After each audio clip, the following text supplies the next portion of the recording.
to the UIAAA Connection podcast. GoFan and VNN are proud to be the exclusive sponsor of the UIAAA Connection. Now a combined company, GoFan and VNN provide a seamless integration for digital ticketing and athletic websites. Direct your fans to one place for all your athletic events, communications, and tickets to home and away games. Thank you to GoFan and VNN for their exclusive sponsorship of the UIAAA Connection.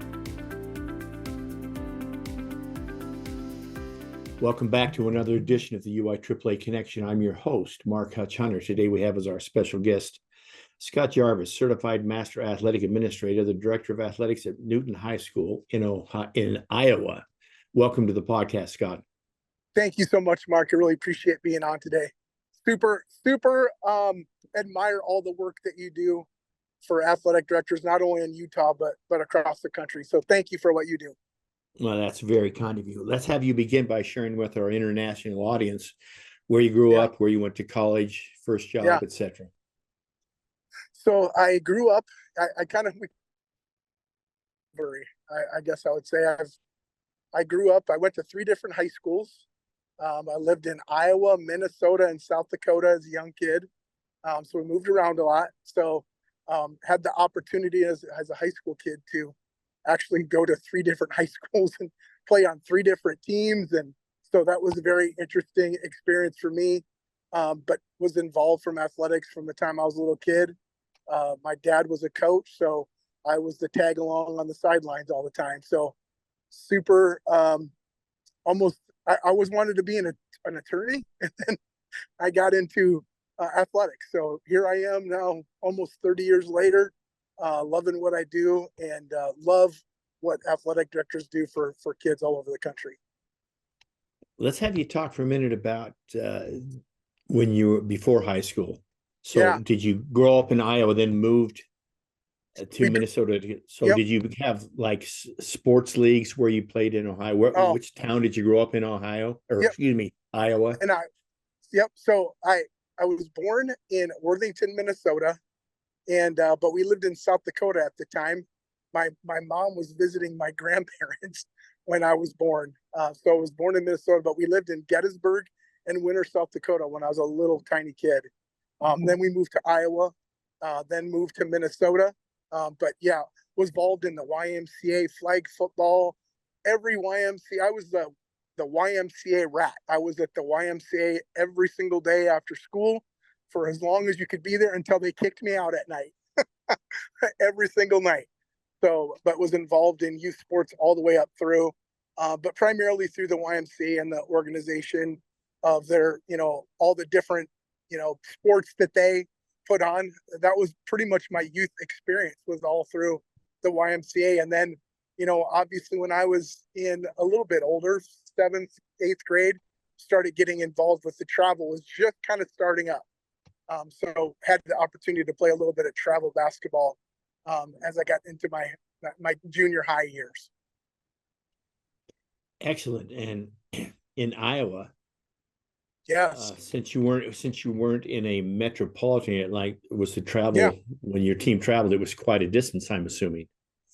You know what? Yeah, we did travel. Now, my dad was a wrestling coach, so the fact that I had to tell my dad my 9th grade year I was going to play basketball was kind of tough. My 9th grade coach actually came with me to tell my dad I was going to play basketball. So quite a traumatic experience for me as a kid, is having to tell my wrestling coach dad that I was going to play basketball. So and how did he handle that news? He actually, I was pleasantly surprised. He was not mad, but I thought he was going to tear my face off, but he did not. But we traveled all across Iowa and even into Minnesota, even into South Dakota. So, and Iowa's not a huge state, like you can get to, from where I was, you could get to pretty much anywhere in about 2-3 hours anywhere in the state. So, so not too bad of when that occurred, when I started getting to the point where we started traveling around the state and playing. Let's have you talk for a minute about some of the mentors you had in your life. Obviously, you mentioned your dad, but maybe some of the other people, teachers, coaches, bosses that inspired you. well, obviously I had a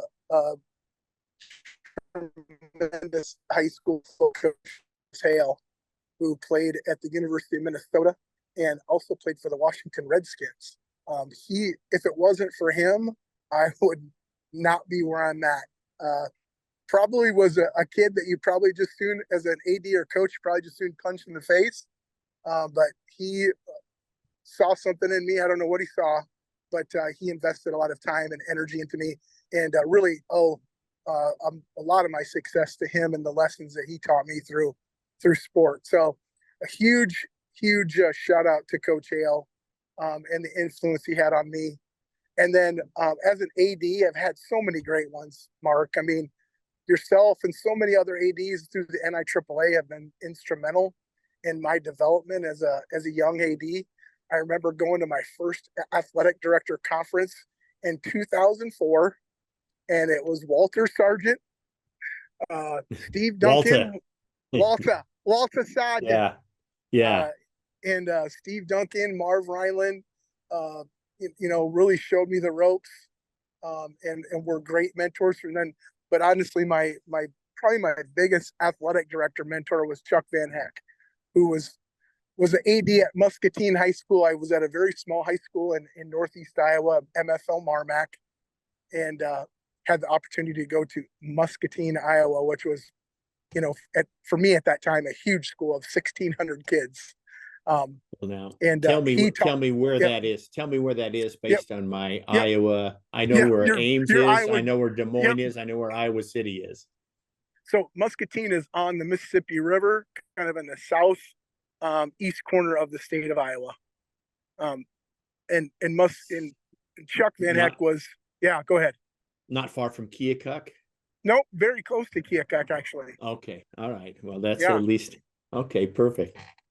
Yep. So Chuck was go ahead. Sorry. No, I'm just saying I was going to go to the next question, but go ahead. And finish. Yeah.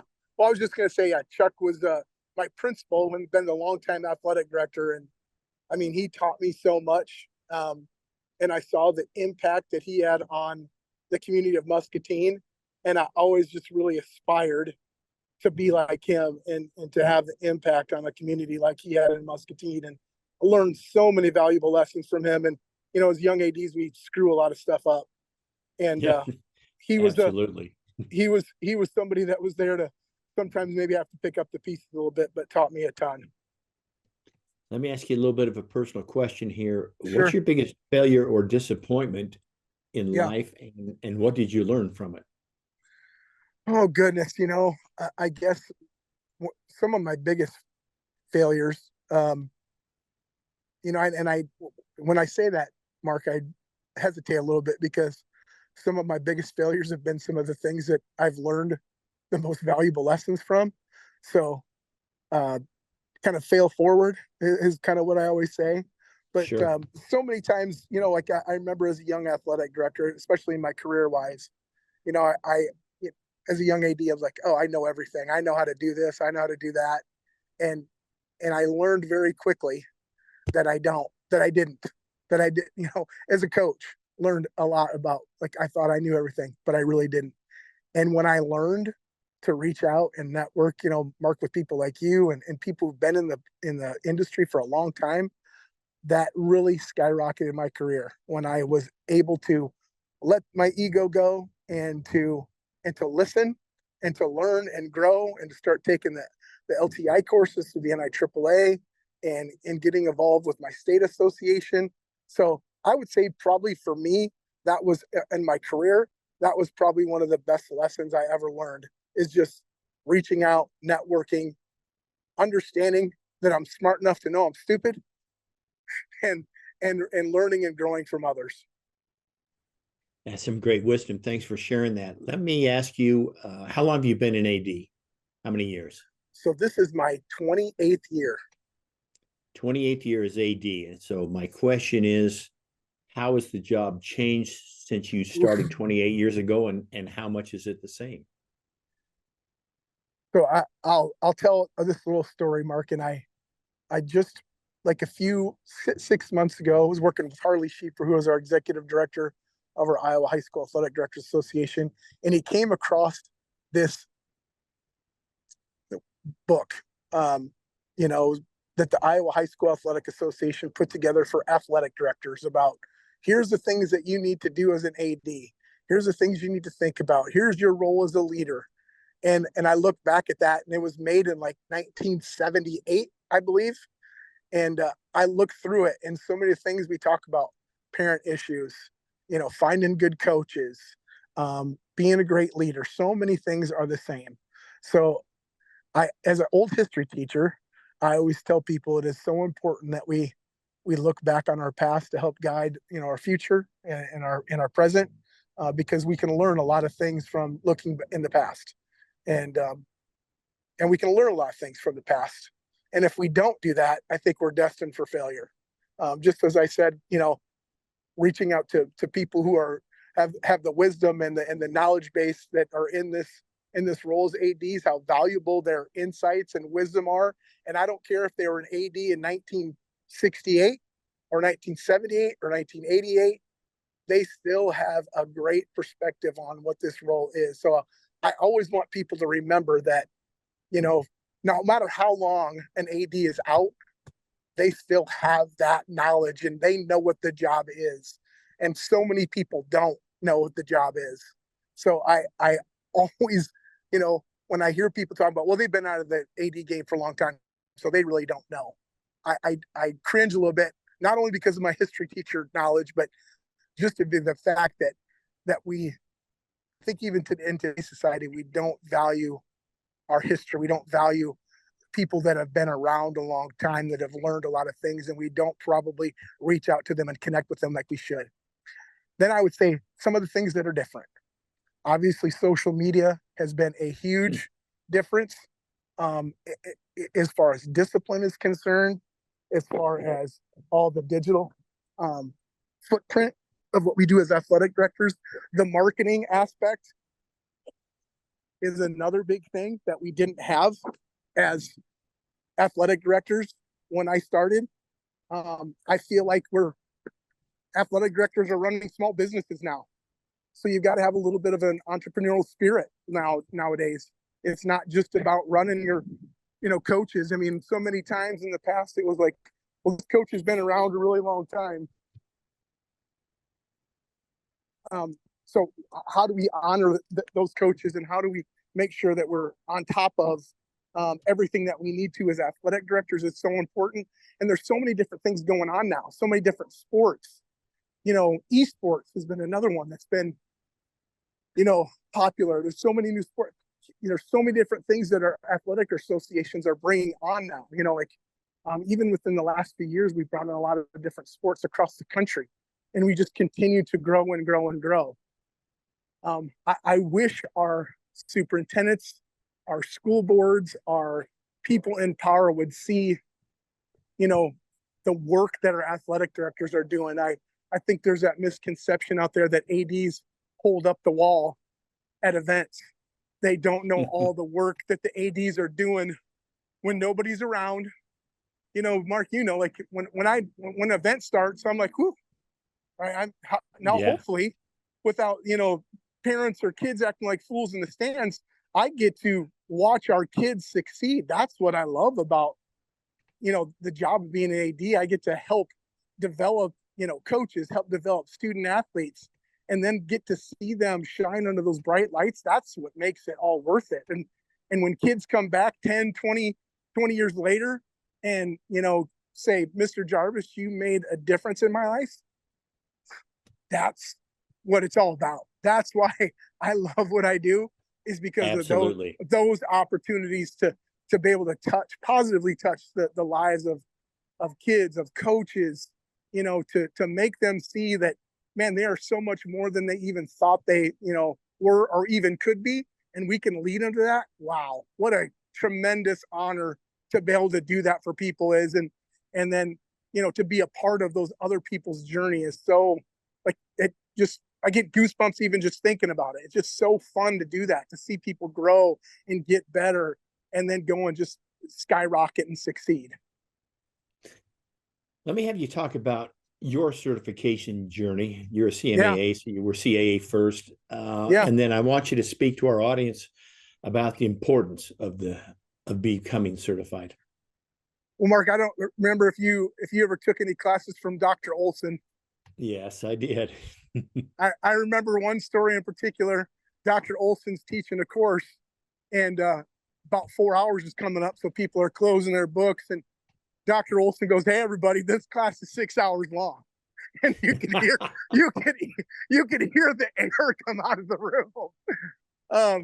But I remember taking those first couple legal courses and just being scared to death. Absolutely. But have learned so much through the LTI courses. And I think what makes them so amazing is the instructors. I know, Mark, you have been instrumental in a lot of different courses, but man, the lessons that we learn in those classes are so valuable, not only just because of the content and the presentation, but just the ADs, talking about their experience, telling the stories about, hey, this is what I encountered. Here's how I overcame it. And Mark, this too. Like I always feel like, as an AD, we're on an island sometimes in our districts because you're usually the only athletic director. Right. Nobody thinks you do. The only things you do, they think you hide in your office all day and drink coffee, which we all know is not true at all. When you're dealing with the constituents that we have, parents, student athletes, coaches, I mean, there are so many different factors in that. And then to have those valuable, courses that we have, and to learn from administrators who have done it for a long time and are excellent at what they do. I mean, for me, I was always like, I'd be in a class and be like, wow, that AD's got it all together. And I remember getting the opportunity to teach my first LTI course and my first workshop at a national. And I was like, what I quickly realized is like, okay, I'm just screwed up as everybody else is. So hopefully yes.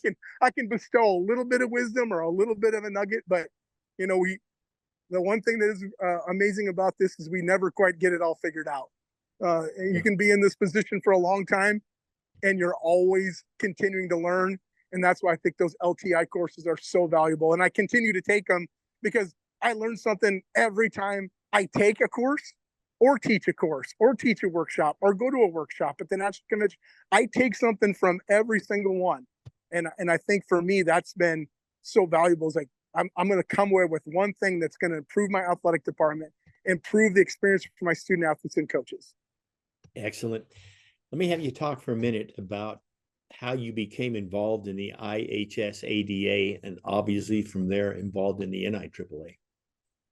So again, I have to give all that credit to Chuck Van Hack. He's like, hey, you need to get involved in this organization. And at a very young age, I was able to serve on the IHSADA board as at that time, our newsletter editor. And so this is 2006. I mentioned this crazy idea of like, why don't we just do our newsletter as an email?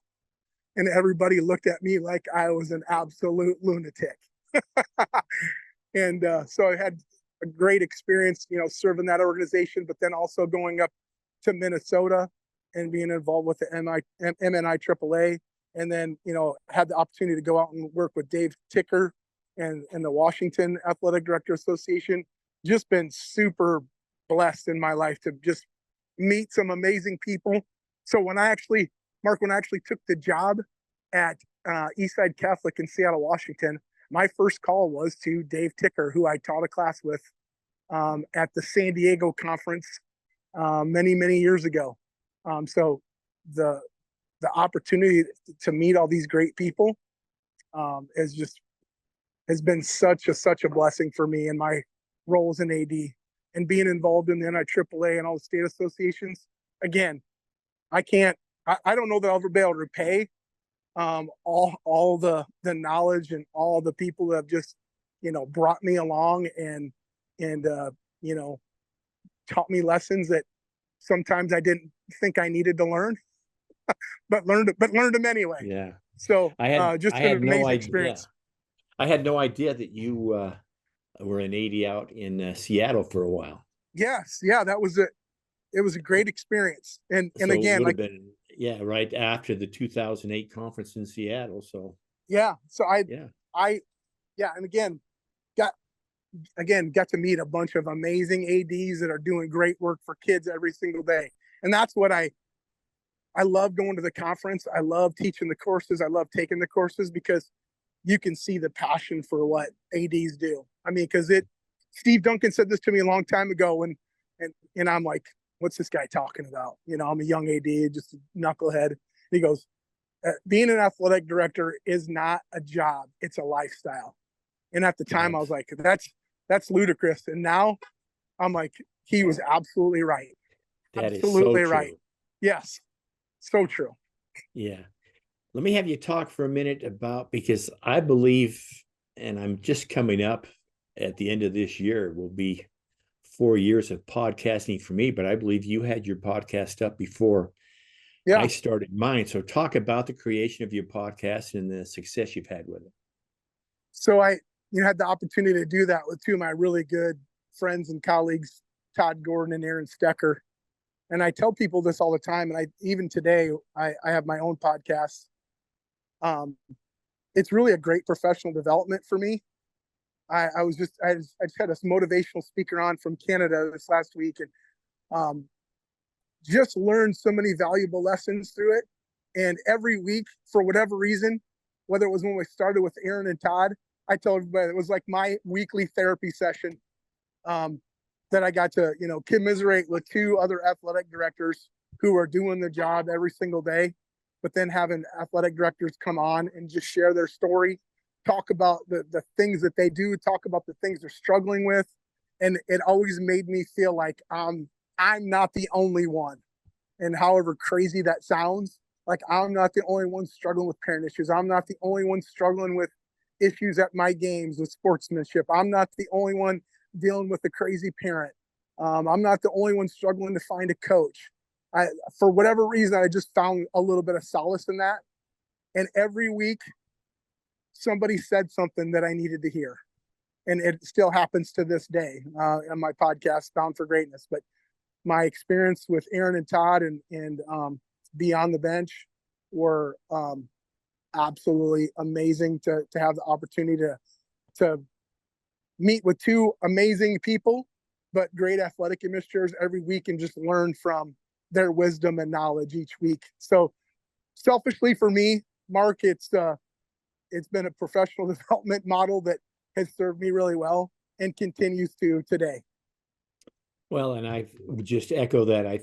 The great thing for me, and of course, I just stepped down as the UIAAA executive director, but the great thing about all the podcasts I've done is you have obviously many people some you don't know, right? But you find out so many things about them that you didn't really know, and there's such great stories that happen. I can just echo what a great job you've done with that. Let me give you a moment now to talk about your book. And I'm just going to turn it over to you and give you let you do the sales pitch and talk about it to our audience. Well, at the end of the day, Mark, I had about almost 80 athletic directors contribute to the book. So I really felt like I was a facilitator, but had so many amazing ADs from, the United States, international ADs, provide insights. We were actually on the way to the Section 4 conference in Chicago, Illinois, and we were actually talking about, hey, what's going to be our theme this year for the athletic director conference? So we start kicking around ideas, and Brent Butcher, who's the athletic director at Dallas Center Grimes here in Iowa, was going to be our second VP that year. And he goes, gosh, we should do something on like the DNA of an athletic director. I'm like, oh, I love that. And I asked him right then, I go, I want to write a book about that. He goes, oh yeah, that's a great idea. So he's literally in the car on the way there and on the way back, talking about all the characteristics that it takes to be a great athletic director. And I think we had like 100 and some different characteristics it takes to be a great AD. And, as I reflect on that time in the car, I'm thinking everything that we do as ADs is so important, and the role that we play in the lives of our kids and in providing the experiences for our coaches and kids, just it just blows me away. Like, what a tremendous honor we have to serve in those roles, and a huge responsibility on the at the same time. But honestly, at the end of the day, it was for me to be a part of it, and just kind of put that together with the thoughts of ADs, and then throw my own thoughts and some stories in there too.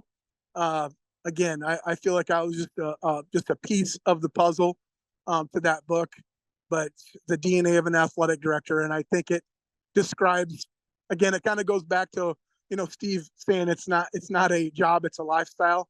I think being an AD is ingrained in who we are and what we do, and how we interact with people, and our passion for what we do. And I say this in my talks, my workshops all the time. Passion, and being an old history teacher, passion comes from the Latin word pate, which means to suffer. And I tell people that all the time, because we're so passionate about what we do as athletic directors. We do go through some times where it's hard and it's not easy. And there's days you're like, what the hell am I doing? Why am I doing this? Why am I beating my head against the wall? And it's because of that passion that you have for that. And if you didn't have that passion, you wouldn't suffer. So at the end of the day, for all those ADs out there who are going through some tough times, I mean, I know there's tons of ADs out there, but if there's anything I can do to help ADs, I am there to do it. And even if it's just a listening ear, or saying, hey, it's going to be okay, or hey, I went through that situation too. Here's how I dealt with that. Just, it's opened up me to so many different people, not only in the United States, but across the world. Right. It's just expanded. And Mark, this, you've written books that just expands my world. And I learned from that. I learned from the fact that my world gets expanded, and I get perspectives from people across the country. And it's amazing. I can't even describe, like, I kind of almost sometimes feel like I'm like kind of in a little bit of a fairy tale world, just because of the fact that I've had so many unique and amazing opportunities. And it's because of, just reaching out to people, like Mark, you talk about your podcast, you get to reach out to people, you get to talk, you connect with people, and it just expands who you are, and it gets you to understand different people. And we're not on this freaking big rock flying around on our own. There's so many people that make this world a great place. Absolutely. And I want to give particular props to you, because as you may, of course, my books are novels. They're different, but sure. You put it, I guess my extra shout out to you is, I don't think people understand, like, yeah, you can write the stuff, but there's editing, and then there's more editing, and then there's more editing, and then there's editing on top of that, and then there's where you put it in the book and all that type of stuff. I mean, that's anybody who writes a book has moved up the list on my list, because I'm telling you what, that is a tough thing to do, whether it's fiction or nonfiction. Yeah, and I'm super lucky that I had some really great editors. Because if my English teacher, if she'd known that now that I've written a book, she'd call you a liar. Sounds like my English teacher also. Right, yeah, right. She'd call you. She goes, "You are an absolute liar. Scott Jarvis never wrote no book." Yes, absolutely. And I even used a double. And I even used a double negative there too. That is excellent. Let me have you talk for a minute now. And of course, I was involved in this, so I know, but I know that you're involved in the QPA, the Equality Program from the NIAAA. I know you were involved as an applicant because I reviewed yours, and then you had, I think, your district. I pretty much reviewed all them. I know you are an applicant, a reviewer, and a mentor now. And so having someone that's done all three, I want you to just talk about that for those that are thinking about it, because it is a big thing. It's a big step, but talk about the rewards that come with it. I'll say this on the quality program assessment. It's really your precursor to a strategic plan. I think, the NIAAA has had so many great ADs put together, so many great courses, and so much great knowledge. And they've come up with best practices for athletic directors. So for me, it was like a roadmap to make my athletic department as good as it could possibly be. And honestly, we all know there's always room for improvement. But gosh, it was a great roadmap for me to get to where we needed to be.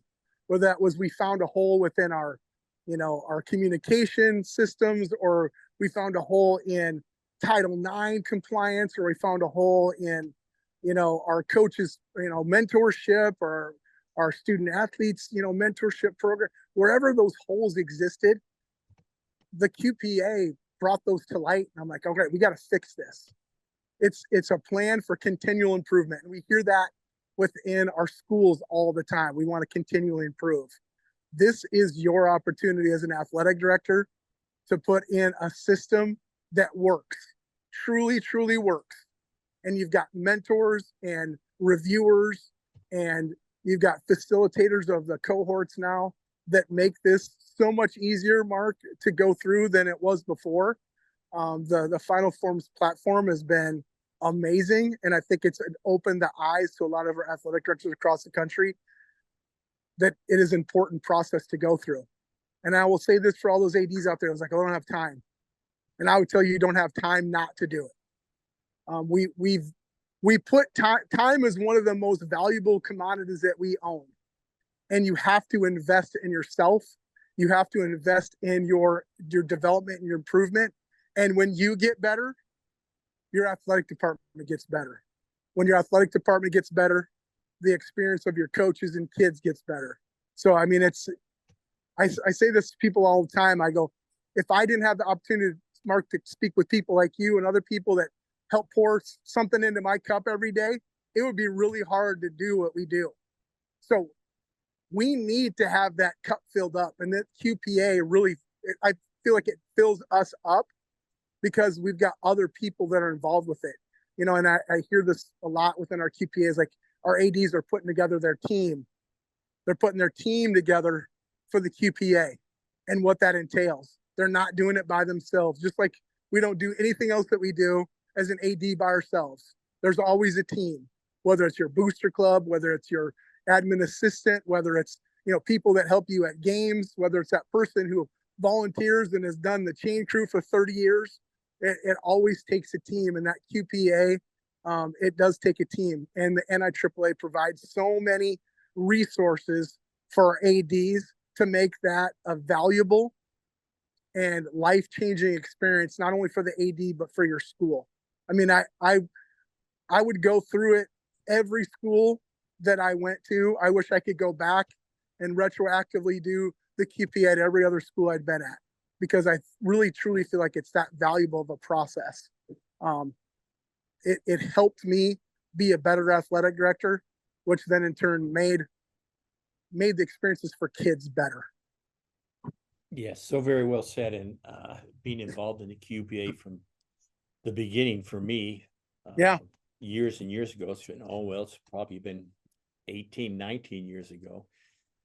I talk about the fact that the first three schools that got it done were in Salt Lake City, which is where you're flying today. And they had, and of course, the binders were easily 5 inches thick.